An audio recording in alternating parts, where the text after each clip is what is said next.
নমস্কার বন্ধুরা, আমি সুস্মিতা সাহা, সুস্মিতা কুকিংয়ে আপনাদের সবাইকে স্বাগত। আজকে আমার রেসিপি কচুর শাক, ইলিশ মাছের মাথা দিয়ে কচুর শাক। আমি খুবই সিম্পলভাবে বানাবো, দেখে নিন আমি কিভাবে বানাই।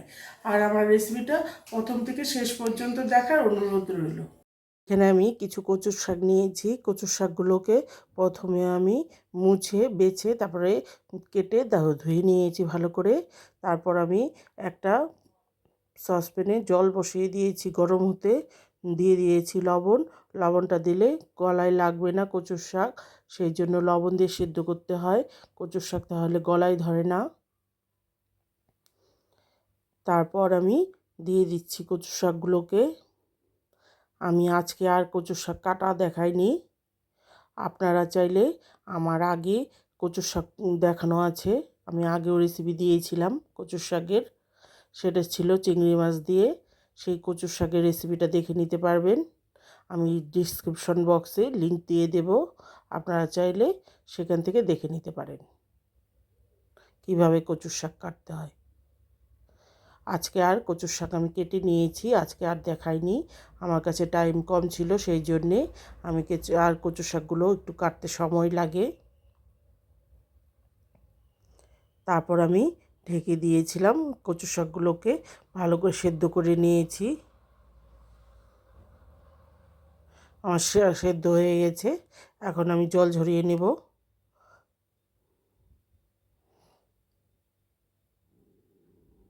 তার আগে আমি ছাঁকনিতে দিয়ে একটু কচু শাকগুলোকে আবারও ধুয়ে নিচ্ছি, তাহলে তাড়াতাড়ি ঠান্ডা হয়ে যাবে,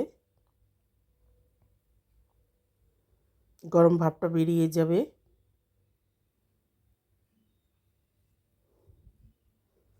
এখন ভালো করে জলটা ঝরিয়ে নিব। তারপর এদিকে আমি ইলিশ মাছের মাথা নিয়েছি 3 পিস। আমার মাছের মাথাগুলো একটু ছোট, সেই জন্য আমি 3 পিস নিয়েছি, আপনারা আপনাদের ইচ্ছে মতো নেবেন। তারপর কড়াইয়ে দিয়ে দিচ্ছি সর্ষের তেল, আর সর্ষের তেলেই রান্নাটা করব। কচুর শাক সর্ষের তেলেই ভালো লাগে, একটু বেশি করেই দিচ্ছি।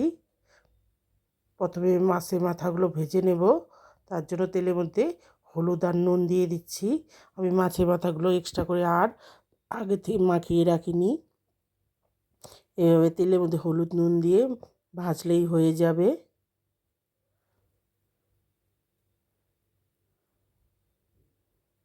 এখন আমি মাথাগুলোকে ভেজে নেব।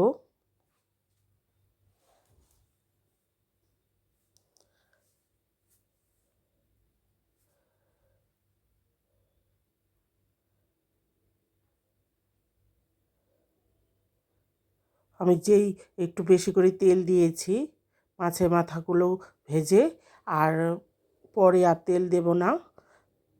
আর ইলিশ মাছের মাথা ভাজলে যে তেলে, ওই তেলের মধ্যে একটু সেন্ট হয়, সেই জন্য আমি আর এক্সট্রা করে তেল দিচ্ছি না, ওই তেলের মধ্যেই ভেজে নিচ্ছি। আর মাথাগুলো বেশি কড়া করার প্রয়োজন নেই, হালকা করে ভাজলেই হয়ে যাবে। আমার এক পিঠ হয়ে গেছে, এখন অপর পিঠও ভেজে নিয়েছি, এখন উঠিয়ে নিচ্ছি। এখন উঠিয়ে নেব মাথাগুলোকে।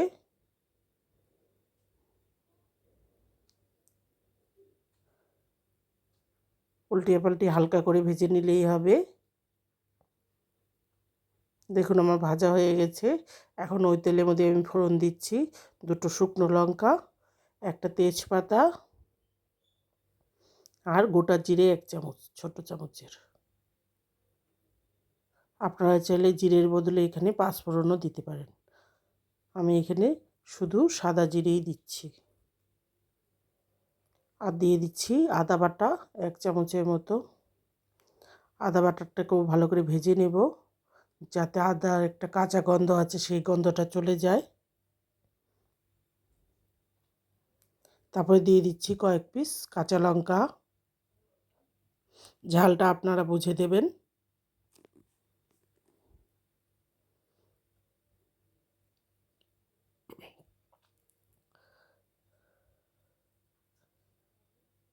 আমি লঙ্কাগুলোকে ভেজে নিয়েছি তেলের মধ্যে, এখন কচুর শাক দিয়ে দিচ্ছি।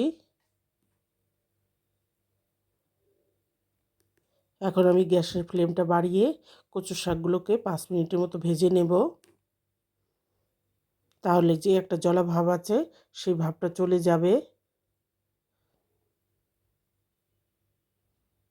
দিয়ে দিচ্ছি হলুদের গুঁড়ো কালারের জন্য, আর দিচ্ছি হাফ চামচের মতো জিরের গুঁড়ো।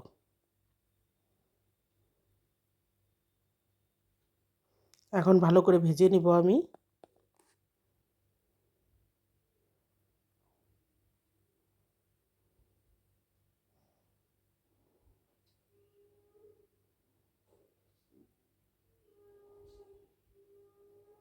ভালো করে নাড়াচাড়া করে ভেজে নিতে হবে, আর নাড়তে হবে মাঝে মধ্যেই, তা না হলে নিচে লেগে যেতে পারে। হাই ফ্লেমে আছে সেই জন্যে এভাবে নাড়াচাড়া করে আমি 5 মিনিটের মতো ভেজে নেব।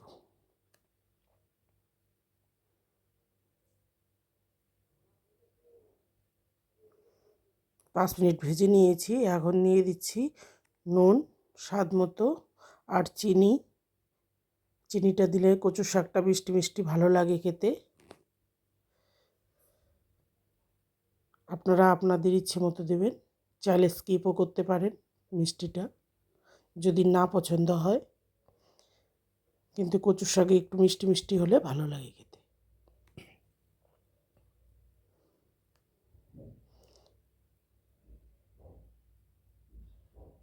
দেখুন আমি 5 মিনিট ভেজে তারপর মাথাগুলোকে ভেঙে দিয়ে দিচ্ছি। আমি বেশি ভাঙবো না, এভাবে 2 পিস করে দিয়ে দিচ্ছি। আমার মাথাগুলো একটু ছোটোই, সেই জন্য ইলিশ মাছের মাথাগুলো বেশি ভাঙলে পরে কাটা কাটা হয়ে যায়। আর হালকা হাতে নেড়ে দেবেন, বেশি ঘাটলে পরেও মাথা ভেঙে যেতে পারে, সেই জন্যে এবার একটু নাড়াচাড়া করে আমি ঢেকে দিচ্ছি। গ্যাসের ফ্লেমটা লো করে দেব। 5 মিনিটের মতো ঢেকে দিয়েছি, মাঝে মধ্যে নাড়াচাড়া করে দিয়েছিলাম।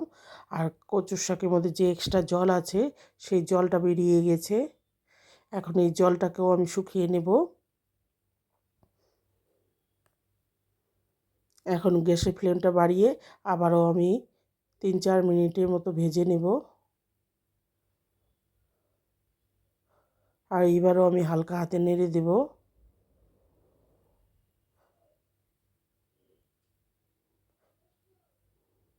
মাছের মাথাগুলো বেশি ঘাটলে পরে ভেঙে কাটা কাটা হয়ে যাবে, সেই জন্যে হালকা হাতে নাড়তে হবে।